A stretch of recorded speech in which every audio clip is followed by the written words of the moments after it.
I'm looking at your book on page 392, and there's a lot of maps of this. And again, the designer of D.C. admitted it was occultic, but you've got the owl, you've got the Capitol in his belly, you've got all these things happening, the skull and crossbones. Can you speak about that? That's right. The owl of Minerva. Minerva was another being much like Athena, and Athena, by the way, is the owl goddess. The goddess of wisdom, so-called. She's in stone at the Capitol building, at the very top of the pediment.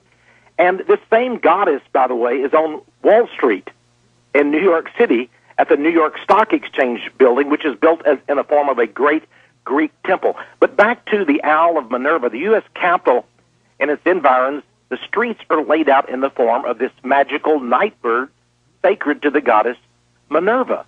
Amazing thing. So, by the way, there's also the Skull and Bones in Washington, D.C.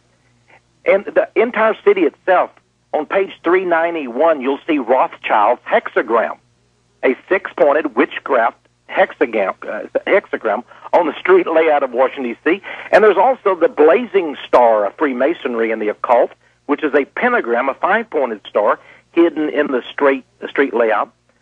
So everything, they believe that these give the city tremendous occult powers, which they can use to harness this occultism to usher in the new world order that the Illuminists desire.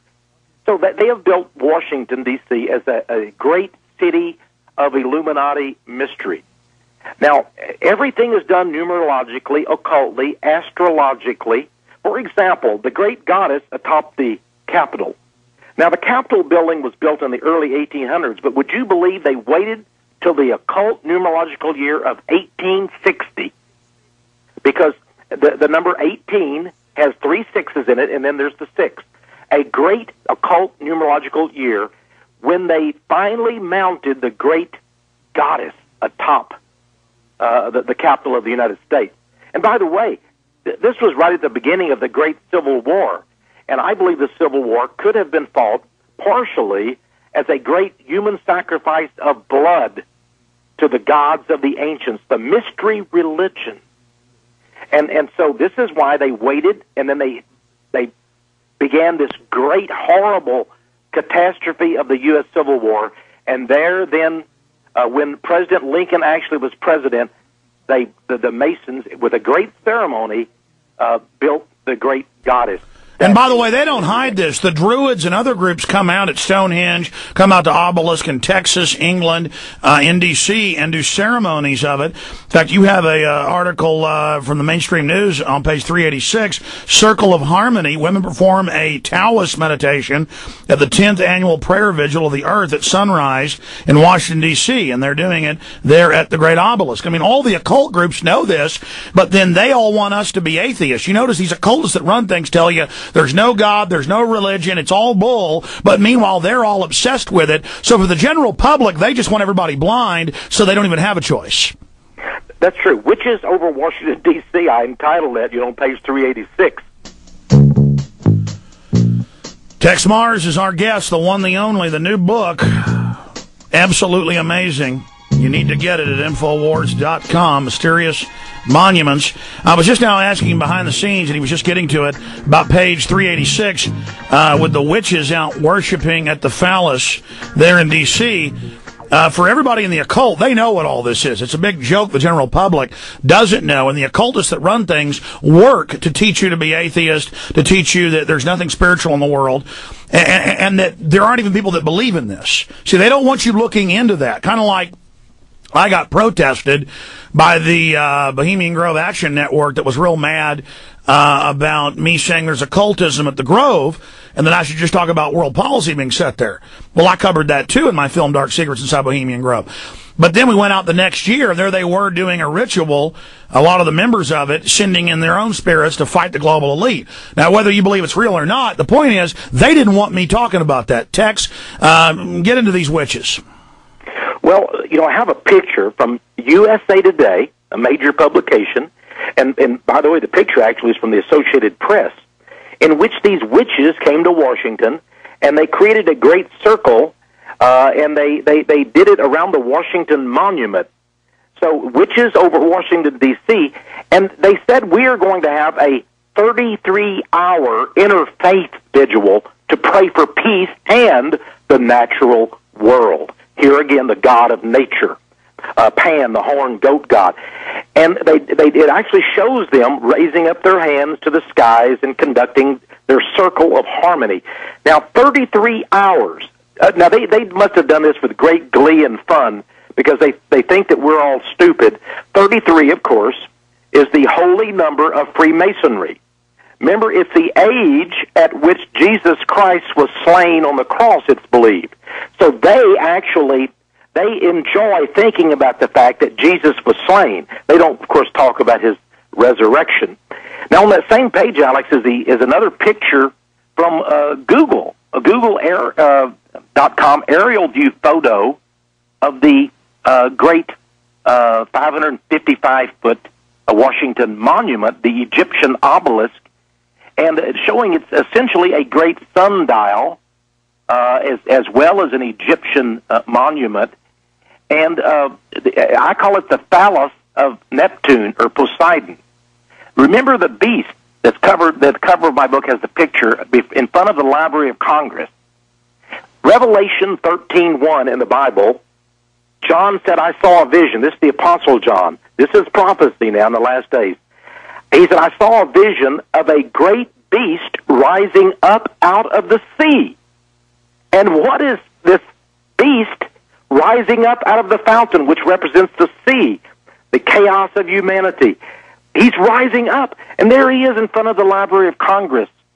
And by the way, on the opposite page, page 387, you see that the incredible Delphic oracle a tripod fire urn, which has beasts, paws and feet, and the face of serpentine devils. And as you said, you have the male phallus of the sea god rising out, the thing that should not be, out of the big reflecting pool, as above below.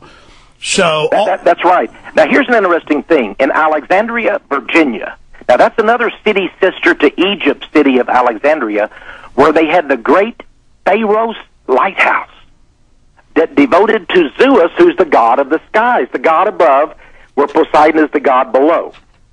And interestingly enough, in Alexandria, Virginia, the Masons built the Washington National Masonic Monument. They actually still have rituals and ceremonies inside this of the various Masonic orders, including the modern-day Knights Templar, they admit. And at the very top of it is a tower, and it is a recreation of the great lighthouse of Pharaoh's Egypt, in which sat was a great statue to Zeus. And Zeus had his hands reaching up to the heaven. Remember, Satan is prince of the power of the air, according to the Bible. So here we have below the phallus of Zeus, or Neptune, and there at the Washington National Monument is this great lighthouse. He's the god of light. Well, it's the same thing. When I was at Bohemian Grove in the hour-long ritual, they first introduced it as a female. She heals you. She's great. She gives power. Let our dead brothers who were members be conjured by her. She orders them back from the dead. And the men around me were going, and they were really, I mean, they were taking this, all these world leaders were really taking this serious, bringing back the spirits, of the dead ones to be there, this necromancy. Then they addressed it as a male god, of the forest, and so they always do the same thing. Tex, we're going to take a 3-minute break. When we get back, don't forget to make that statement, because you were interrupted by the break. When we come back, make that statement. We'll keep talking, and yes, take some phone calls with the one, the only Tex Mars. His new book is out, folks. Get it today at Infowars.com or by calling 888-253-3139. It's also a great gift to wake somebody up in your family. Okay, going back to Tex Mars, the new book is Mysterious Monuments, and Mysterious Monuments is a book, of course, that we're also carrying at Infowars.com, but you can also get it at PowerProphecy.com and at TexMars.com. Tex, make that statement that you were going to make earlier when we had a break. There was some key statement you wanted to make, and we forgot to do that. Well, Alex, many listeners to your program are Christians. But there are also people who are not Christians but love liberty, love freedom, love our Constitution, and I appreciate them. Even though I'm a Christian, I appreciate them very, very much. And no doubt there are people who are into Judaism and even Islam listening to your program. And they certainly have nothing to do with terrorist philosophies. Now, what we need to understand, whatever religion you have, or if you have none at all, we should all be opposed to false religion, a satanic religious philosophy. And what we have to understand, there's three legs to the New World Order. And the chief leg is religion. And the subordinate legs of the tripod, you might say, are politics and economics. But always, believe it or not, spirituality trumps the other two.